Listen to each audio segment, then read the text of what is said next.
Radiant Art Inspirations, where you get easy, fun, and fast face paint tutorials. In this video, we are going to talk about Silly Farm's newly launched palette colors as they have co-created their paints with Superstar. Let me tell you, I love Superstar. So I was like, oh my gosh, I need to buy their paints. And then we're going to do a swatch test and then also do a full face paint design. So let's get started. Silly Farm has created smoother, softer, and more vibrant paints since they have co-created their paints with Superstar, which, let me tell you, their metallic paints are the smoothest, creamiest colors I've ever encountered. So I was pretty excited to hear that they worked together to create new paints. It's still called Fab, but better. So here I have a custom-made palette, meaning I was able to pick the colors that I wanted in this palette. So let's go ahead and do a swatch test first. The first color is black. It is nice and opaque. The next is white. It's very creamy, which is fantastic to sponge with to do full faces. Then is bronze, nice and shimmery. The peach is beautiful. Then it's teal. And a lot of other brands, teal actually stains the skin. This is not the case with Fab. Actually, all of their colors have not stained my skin from the ones that I've used, which is such a big plus for me. So there is that first swatch test. Moving on to our next one, we have a beautiful shade of purple and then berry wine, which is probably my favorite color. Next is rose shimmer, which is like a shimmery red. Cotton candy is a shimmery pink. And then bubblegum is a nice plain pink. These paints, compared to the previous Fab, really are smoother, they're creamier, and if you are the type of person that creates split cakes or likes to repot their split cakes, cutting this is so easy. Putting it in the little container is so simple. You're able to mold it just perfectly. Maybe compared to a few other brands, there's a little bit too hard. In this case, super easy. Now let's jump into our face paint design. These are the colors that we're going to be using today. I know it's a lot, but do not be overwhelmed. First, with a sponge loaded in peach or in a light brown as well, create the muzzle. This is the base for literally any animal design. You're going to do the nose and just above the mouth area. Next, we're using 2 shades of blue here. First, with a lighter shade of blue, you're going to create your base, sponging the nose, the eyelids, a little bit of the eyebrows, creating ears and the cheeks. The secret to creating really awesome animal face paints is to not allow the cheeks to go under the lower lip. You don't want your design to be saggy. You want to make it look young and vibrant, even though we are creating a zombie. Okay, then with a wipe, kind of shape it a little bit to the way that you want. Then with a darker shade of blue, just add in a little bit more texture to the eyelids, the cheeks, and the ears, just a tad. Then we're using 2 shades of pink and a little bit of white. It's gonna make sense as we go along. So first, with that rose shimmer, you're going to create the brain right between the ears, just right above the eyebrows. You don't want it to be way too high, not too low, just perfect. Then you're going to mix a light pink with a little bit of white to get that perfect shade for inside of your brain. Here's how it looks on the arm to give you a nice close-up.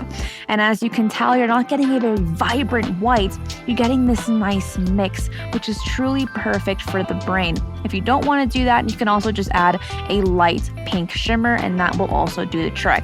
All right, done with that. We made it really fast. Then we're using literally my favorite split cake color of all time. It's homemade. I'm in love. I find an excuse to use it all the time, and I found that excuse today. So with an angle brush, you're going to start with the ears, giving it a nice shape, and then you're going to bring a line straight down. It'll look better on the other ear when we continue. If you like, if you have the time with the wipe, just kind of shape the ear a little bit, giving that nice gap, but that step is optional. All right, here's how you do the ear on the other side. With this angle, you are going to see it better, but do keep in mind, you're going to see this entire design on the practice board as well once this design is over. This is looking so good so far, and this is amazing. While this design might look a little bit intimidating at first, it's a really easy design once you have the basics. All right, with that same split cake, you're gonna go from the bottom of the eye right to the muzzle, just bringing it straight down. Then with a sponge loaded in neon yellow, sponge a little bit of the eyelids, the nose, the ears, and kind of bring out that split cake into the cheek area as well. Here's where it gets a little tricky, and that's painting right under the eyes. So do this depending on how old the child is, because it can be a little bit difficult, and my eyes were just kind of watering with all the lighting and keeping my eyes open. So if you don't want to paint under, you definitely do want to sponge, and with this beautiful kind of wineberry color, that makes a really big difference for the rest of this design. Okay, now we're doing the outlining. We did all the sponging. We're already almost done. Here's how you create the brain. With a number 2 brush loaded in black, you're creating these swirls, 2 on the top, 2 on the bottom, and they're coming inward. And then when you create the little swirls on the inside, it needs to be random. Remember, the brain is organic. Therefore, you're not going to be finding very mechanical patterns, correct? Well, you want to do the same thing when you are doing this design. Make it random, but also give it a sense of flow as well. It's going to take a little bit of practice, but once you get it, you're going to literally nail it, and you're going to love doing brains. If you don't like this brain, don't worry. In the board design, it looks a little bit different technique altogether. Okay, it's done. Now we're adding in some blood to the brain.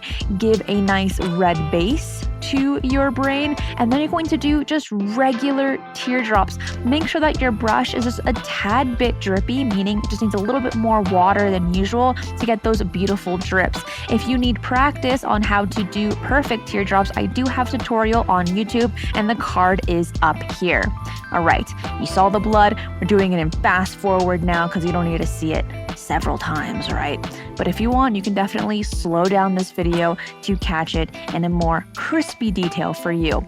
Now, with that exact same technique that you did for the brain blood, you're going to add a scar to one side of the face, doing that same kind of drippy type technique, and also just kind of wiggling your brush a little bit. It's looking so cool. Add some little droplets. Okay, and then with that same brush, you're gonna add 2 red lines. It's gonna make sense as we go along. Draw in that tongue, because all dogs have tongues, and kids literally love having a tongue drawn on their face. And then with that same brush, add in some red highlights into your brain as well. This gives it nice depth and nice texture. All right, that's looking so good. Then with a number 4 brush, this is a marguerite brush, makes the best dots on the planet. You're going to draw the nose. Pretty simple, a nice dog nose. And then with a number 2 brush, you're going to do a backward teardrop for inside of the muzzle. Here is the secret for this muzzle. You're going to start from the bottom lip up to the nose, creating a fluffy look. You are not doing a tiger design, okay? You're doing a dog. Dogs are nice and fluffy. Keep that in mind. Outline your tongue. Very simple. And then with that same technique that you did for the muzzle, you're going to do for the cheeks as well. And that's going to make sense as we go along. Make sure to outline your ears. You want to do a nice thin outline, nothing too thick. No need for thin, thick lines in this design. You can if you want, but it's not necessary. Then from the eyebrow to the edge of the eye, just do a semicircle, and then you're doing the cheeks, starting from the bottom, making your way up. You're going to do almost like semicircles, not fully. You're not making your fur pointy. Remember that. You're doing soft fur. Even though it's a zombie dog, it's still a dog, okay? That's gonna really make a difference in distinguishing the animals that you do for face painting. Here's a close-up on outlining the blood. As you can tell, it's not a perfect outline. It's very fragile, it's very delicate, and no need to make it look perfect. That's why it looks good. All right, you're gonna do that on the blood of the brain. You're also gonna do that with your scar on that one side of the face as well. Here it is a little bit more zoomed in for you to take a look at, but as you can tell, you're not doing very strong black lines outlining your scar. You're doing them very softly. Here's where those scars finally make sense that you did a little bit earlier. Those are going to be little X's on those red lines. And if you can also add a black line inside of those red lines to give it that depth as well. This step is optional, but I do highly recommend it. And that's adding some kind of wiggly type lines under the eyes. If the kid is too young, definitely don't do this. But for your older clients, 1000% recommend. Now we're doing the highlights. Do the highlights under the eye, following that black line that you already did for your eyes. It makes it look very fleshy, very gross, like a fresh type of wound. Then with that same brush, you're literally just gonna outline and highlight the rest of your design. And let me tell you, I've never felt more beautiful than I did today doing this design. Wow, stunning.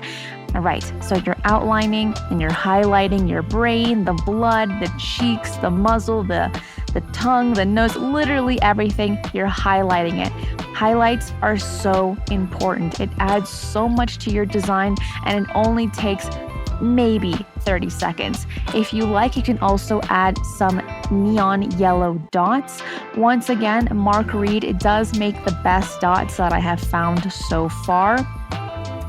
And then here is my favorite technique of all time. With a business card or a piece of cardboard or a sheet of paper that you have in your kit, you're going to get some red paint. You're going to dip extra water in it, and you're literally going to flick your brush with that piece of cardboard to create these blood splatters. I love this technique. Love, love, love, love, love it. And I hope that you do as well. It is so easy to implement in so many of your designs. You're practically done with this. It's so good. If you like, and you know I have to add glitter to my designs. Here we're using literally the most perfect color to add, which is a nice neon yellow with blue. As we've used in the design, we're also going to add glitter to that, and you are done. It looks incredible, and while it looked a little bit difficult, it's actually very easy. Now we're going to do that exact same design on the practice board.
video, we did a review, a swatch test, and a face paint design. Dang. If you want the step-by-step for this face paint design, check out our Instagram, and also while you are searching the web, our TikTok has 500,000 followers, where we tell true stories of what it's like being a face painter. So check it out. If you like this video, make sure to give it a thumbs up and make sure to subscribe to this channel as we have a bunch more face paint tutorials coming to you. That is it for this video. I'll see you next time. Bye-bye!